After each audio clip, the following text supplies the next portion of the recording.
नमस्कार साथियों। आज मैं आपको कोरोना योजना 2021 के बारे में बताऊंगा।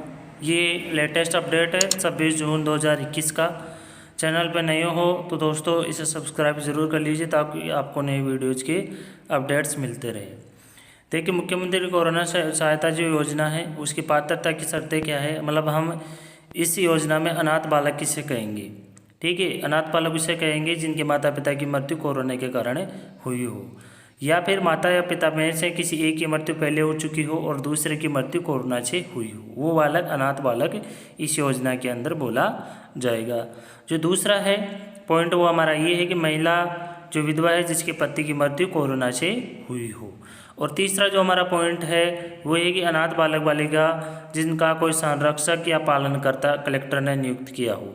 मतलब ऐसे बालक अनाथ बालक जिनका संरक्षक कलेक्टर द्वारा नियुक्त किया गया हो, पालनकर्ता की इनको पालना है, उनको जिम्मेदारी दी गई हो, वो अनाथ बालक बालिका इस योजना के अंतर्गत पात्र रहेंगे। अब इनको क्या क्या सहायताएं मिलेगी वो सारी हमें आगे इस वीडियो के अंदर देखते हैं। अब देखिए, इन अनाथ बालक बालिकाएं जो विधवा महिलाएं हैं उनके लिए कुछ शर्तें हैं कि उनको किस प्रकार से सहायता दी जाएगी। उन शर्तों के बारे में मैं आपसे चर्चा करता हूं।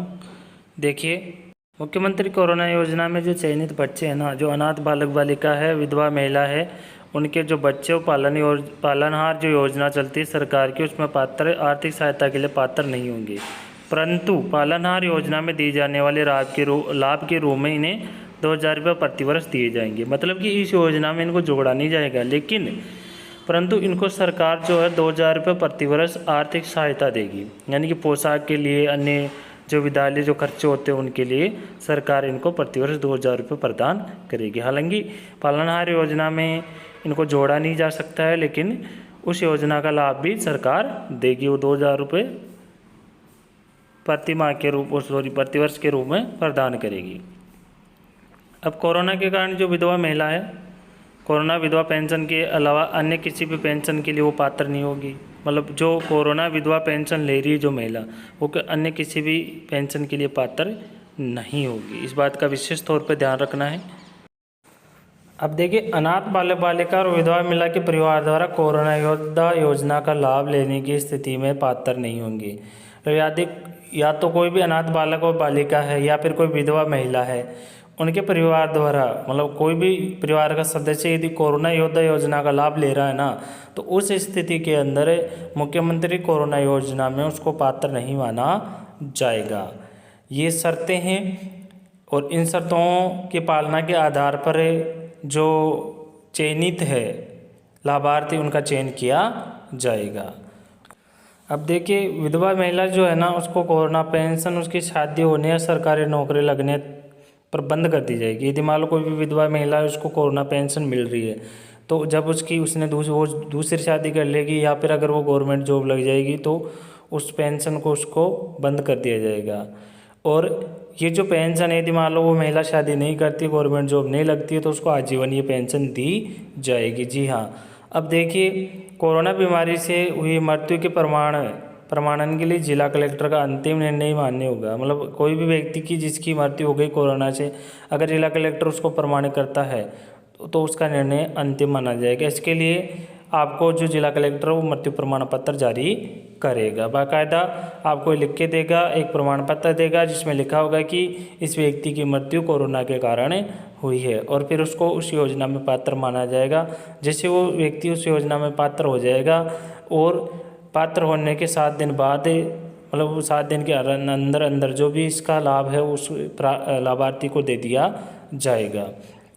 अब ये जो मुख्यमंत्री कोरोना योजना है उसके अंतर्गत जो भी लाभार्थी है उनको क्या आर्थिक सहायता दी जाएगी। देखिए, चयनित जो बालक और बालिका है उसको तुरंत 1 लाख रुपए की आर्थिक अनुदान दिया जाएगा। मतलब तुरंत जैसे उसका चयन हो जाएगा 7 दिन के अंदर 1 लाख रुपए उस बालक बालिका के खाते में आ जाएगा। चयनित जो बालक बालिका है उसको 18 वर्ष की आयु तक, मतलब जब तक उसकी 18 वर्ष आयु पूर्ण नहीं हो जाए तब तक 2,500 रुपये प्रति माह उस बालक बालिका को प्रदान किए जाएंगे। प्रति माह 2,500 रुपये और दिए जाएंगे। और जैसे उसकी आयु 18 वर्ष हो जाएगी तो उसको 5 लाख रुपये की आर्थिक सहायता उसके अकाउंट में दी जाएगी। ये सभी जो सहायता राशियाँ हैं ना वो बालक बालिका के बैंक खाते में भेजी जाएगी। मतलब अगर खाता नहीं है खुला हुआ तो ये खाता खुलवाना जरूरी है बैंक के अंदर। जो भी बालक बालिका इसमें पात्र है उनका अकाउंट होना बैंक में ज़रूरी है। तो जो 1 लाख रुपए है वो चयन के तुरंत बाद आपको दे दिए जाएंगे। और फिर 18 साल तक, जब तक 18 वर्ष की उम्र नहीं होगी तब तक 2500 रुपये प्रति माह प्रदान किए जाएंगे। और जैसे 18 वर्ष पूर्ण हो जाते हैं तो 5 लाख रुपए आपके खाते के अंदर सीधे तौर पर ट्रांसफ़र कर दिए जाएंगे। और इसके लिए मैंने अभी आपको बताया कि अकाउंट होना ज़रूरी है। जो भी लाभार्थी है उसका अकाउंट होना ज़रूरी है, आवश्यक है, उसी के खाते में ये राशि आएगी। अब कक्षा 12 तक उसको निःशुल्क शिक्षा दी जाएगी। अन्य जो सहायता है ना वो ये है कि कक्षा 12 तक उसको निःशुल्क सहायता मिलेगी। कॉलेज में पढ़ने वाली जो बालिकाएं हैं, कक्षा 12 के बाद में जो भी बालिकाएं इस योजना में लाभ ले रही है उनको सामाजिक न्याय और अधिकारिता जो विभाग है उनके द्वारा कुछ हॉस्टल संचालित किए जाएंगे। उसके अंदर प्राथमिकता से प्रवेश दिया जाएगा, यानी कि निःशुल्क प्रवेश दिया जाएगा। कोरोना जो विधवा पेंशन योजना है उसके बारे में मैं आपको बताता हूँ। कोरोना विधवा पेंशन योजना के अंदर 1 लाख रुपए की सहायता तुरंत उस महिला को दी जाएगी और उसको प्रति माह 1500 रुपये की पेंशन भी प्रदान की जाएगी। और जो विधवा महिला है उसके जो बच्चे हैं उन बच्चों को 18 वर्ष तक 1000 रुपये प्रति माह अनुदान दिया जाएगा। और साथ ही विधवा महिला के जो बच्चे हैं उनको 18 वर्ष तक प्रति वर्ष 2000 रुपये का अनुदान उन बच्चों की पढ़ाई से संबंधित पोशाक और पाठ्य पुस्तकों के लिए दिया जाएगा। यानी जो कोरोना विधवा पेंशन है ना उसके अंदर 1 लाख रुपए की तुरंत सहायता होगी, 1500 रुपये प्रति माह पेंशन हो गई और बच्चों के लिए प्रति माह 1000 रुपये का अनुदान हो गया। जब तक वो 18 साल के नहीं होते हैं तब तक ये प्रदान किया जाएगा। ठीक है। अब नेक्स्ट है अपना कि जो चयन प्रक्रिया है और अनुदान स्वीकृति कैसी होगी। जिला कलेक्टर क्या करेगा, उन जिलों के अंदर जो भी बच्चे अनाथ हुए हैं, जो भी महिलाएं विधवाएं हुई हैं उनका चिन्हीकरण करेगा। ठीक है। उसके बाद में जो चिन्हित जो लाभार्थी है उनको 7 दिन के अंदर अंदर भुगतान स्वीकृति के आदेश दिए जाएंगे और उनके खातों के अंदर ये पैसे डाल दिए जाएंगे।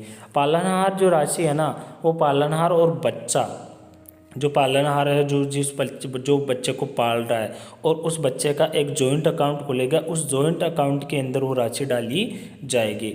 और सबसे मेन बात है कि जो चयन हो जाएगा जिन लाभार्थियों का उनको प्रतिवर्ष अपना जीवित होने का प्रमाण पत्र देना होगा।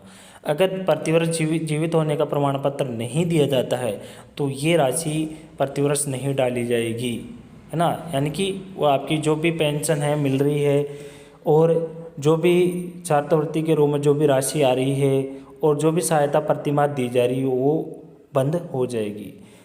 दोस्तों वीडियो अच्छा लगा हो तो लाइक और सब्सक्राइब जरूर कीजिए। जय हिंद, जय भारत। Thank you.